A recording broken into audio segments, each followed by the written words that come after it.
Welcome everyone to Showcase Salem. My guest today is State Rep John Keenan. I'm so glad you're here. Great to be here. In my home. How did you like the Syrian food? Did you enjoy it? It was awesome. I've never had it before. It was wonderful. Yeah, we had lunch together and here we are doing an interview right now.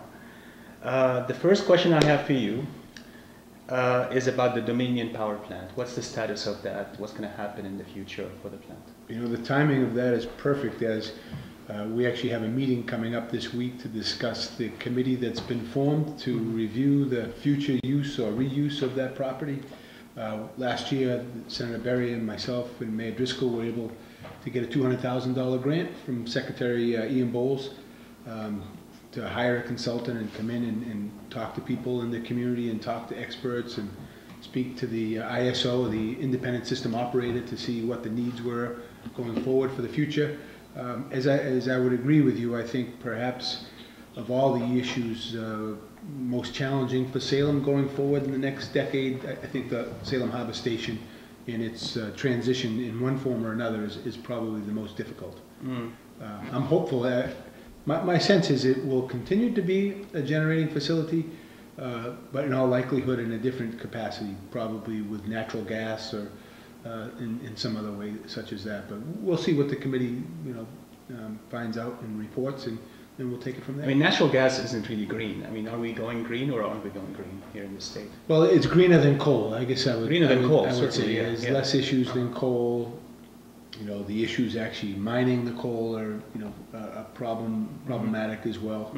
And as you may know, right in the city of Salem, we have the main gas line going out right around Salem, down around Boston, actually down to the South Shore, which would have more than ample supply for this to be either a regular normal load or even a peaker down there sooner or later. But I think the important thing to remember is that that's a designated port area, and there are not many of those in the state. Certainly Salem is one of the deepest ports. There's Boston, there's Salem, and there's Fall River. Right. So it's a great natural asset resource for us here in the city of Salem and for the state. In one way or another, it will in all likelihood be an industrial use. So it could be either a smaller peak generator and or other industrial use, or continue in a manner that is, again, normal load in terms of what the independent system operator says. The thing I think most people have to remember is the demand for electricity has never gone down in my life, and probably is not going to go down in the rest of my life. And we're just beforehand during lunch talking about all the new gadgets everybody has, and those all have to be charged up during the night, and plasma TVs and all that sort of stuff. So I'd be shocked. I would bet the fact that the demand for electricity is not going to go down. At the same time, it's unlikely that there's going to be another plant sited within 128 anytime soon. So for all those reasons, I think Salem is a critical asset to this grid in terms of the electricity supplied to this area. In terms of the revenues from the current plant, it's pretty substantial for the city. If another plant comes up with different set of revenues, what does that mean for the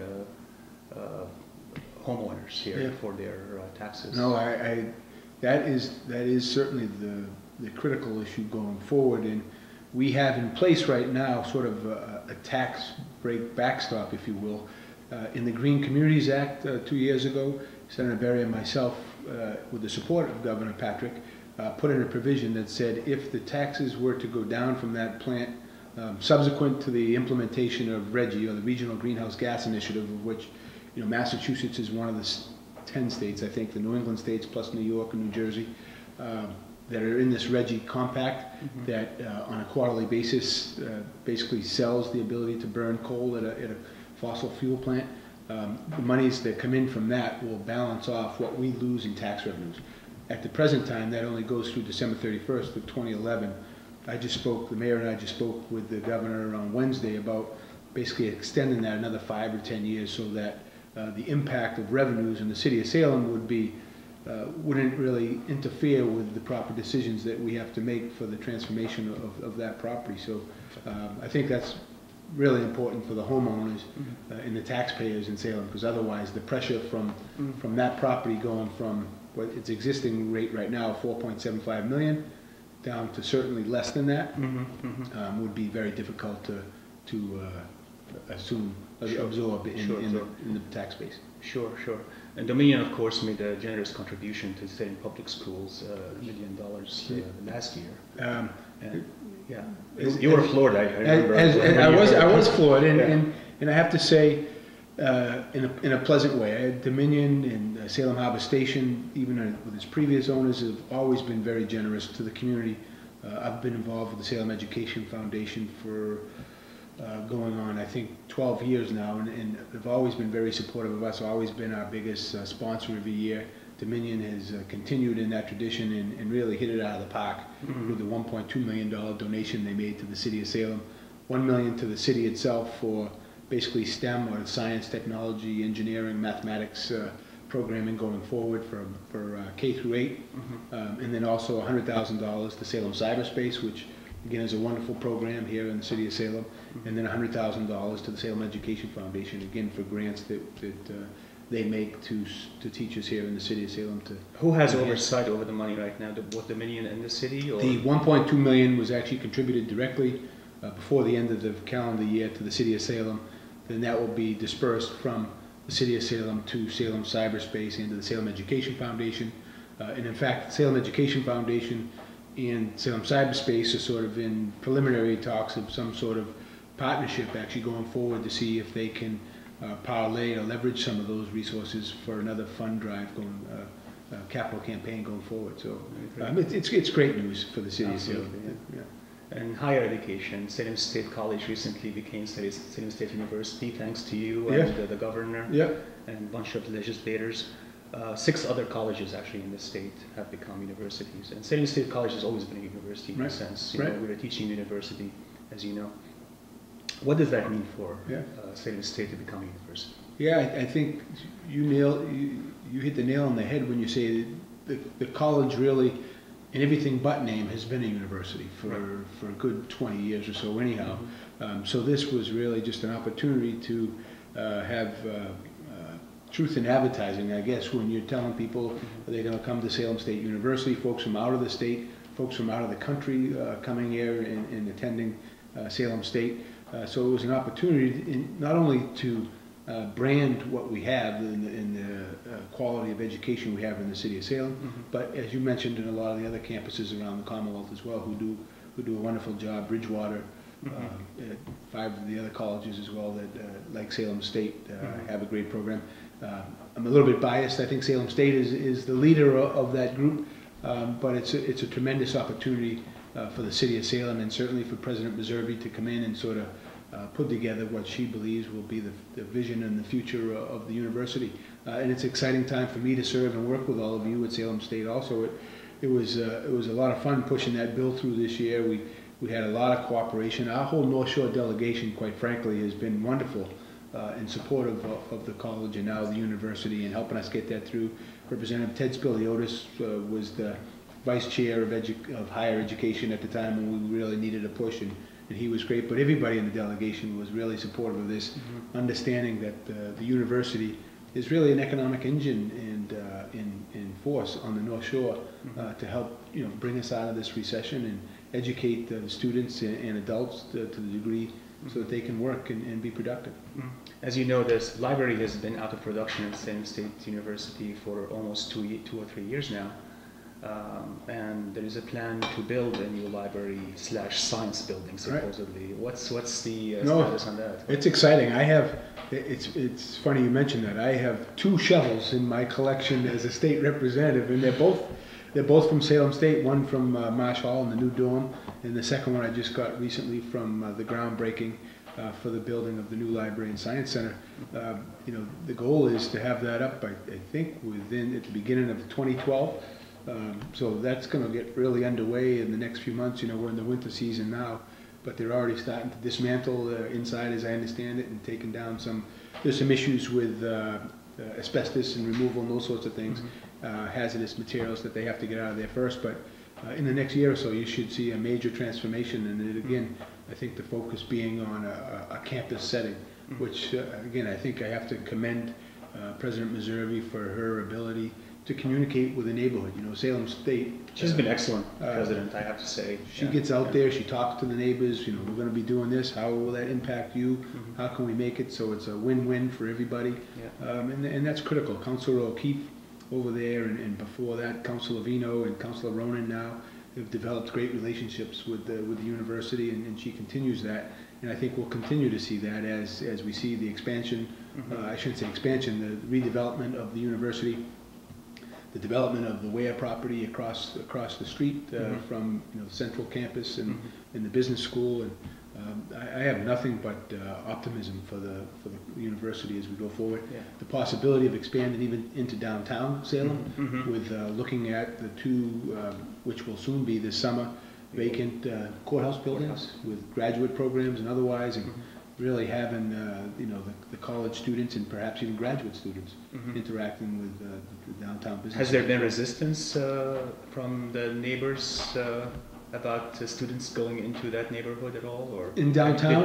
In downtown, I think the downtown is open arms. They would love to have the college students, both undergraduate and even perhaps graduate students, downtown and spending their money, buying lunch, buying coffee, going to A&J King's and buying pastries like the two of us do on a too frequent a basis. But it really makes, I believe we really are a university town now, and that's something to embrace, not to have a confrontation with it. It makes it a great place to live and work and raise a family, and you have, you know, the theater at the university. We have wonderful relationships, so it's very exciting. I agree. How about science building? Is there going to be a science building for itself, or is it going to be library/science building?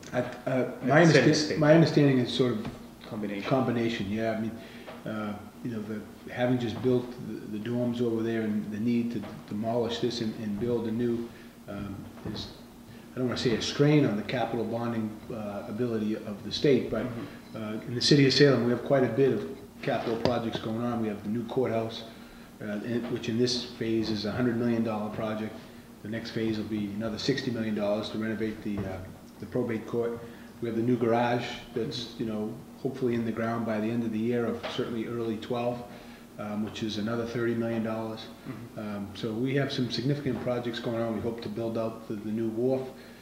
So at the same time, you know, the university is in an expansion mode, or I should say redevelopment mode, in bringing their classrooms into the 21st century. Yeah, you mentioned the garage, the MBTA garage, and the renovation at the station there. What's happening precisely there? We're right in the point. Again, there's all these balls up in the air at the same time, if you will. We're hopeful to get the goal, the schedule at this point is to get in the ground by November of 2011. That still seems a little bit ambitious for me at this point, whereas we sort of went back from a 30% design to a conceptual design, and now we're hopeful to have 30% again in this March coming up. So it'll be a tight timeline in terms of getting all the environmental permitting and those sorts of things in place. But I just met last weekend with the Salem Neighborhood Alliance to talk and get the input from them on what they think should be the critical points or the important design aspects going forward. So we're trying to get that input into Mass Department of Transportation, and hopefully have another public hearing soon. But I think it's another asset for the city of Salem. We don't have direct access to 128 or any of the major highways, so the train really is our lifeblood to Boston. If you live down the common area down here, and you can walk to the train station and get to Boston in 27 minutes. I can't tell you how many people that I talk to that move to Salem, and, you know, being the representative from here, I always want to ask, welcome to Salem, why'd you come here? And to have a reliable service like this. And to have a reliable, invariably, the train is one of the top 3 things people will give me for a response. In addition to, you know, all the other quality of life. And that's why we moved into Salem initially, because of the train station. We used to work in Boston at BU and Northeastern respectively, and it was great to commute. I mean, that being said, for all those reasons, that's all the more reason why we need a train station that's worthy of the city that it serves. It's one of the top 3, you know, Boston, Salem, and Beverly, Boston always being number 1, but Salem and Beverly 2 and 3, busiest train stations in the state on this same line. So And almost 50% of the people that use that train station are pedestrians. Again, for example, if you either walk from the Common area or the Federal Street area or the Northfields area where I live, we need to make sure the pedestrian access is appropriate. And standing out in a day like today or yesterday when you're getting a foot of snow is not fun. Oh my God! So yeah. we need the appropriate amenities, and that's what we will fight for. Absolutely, yeah.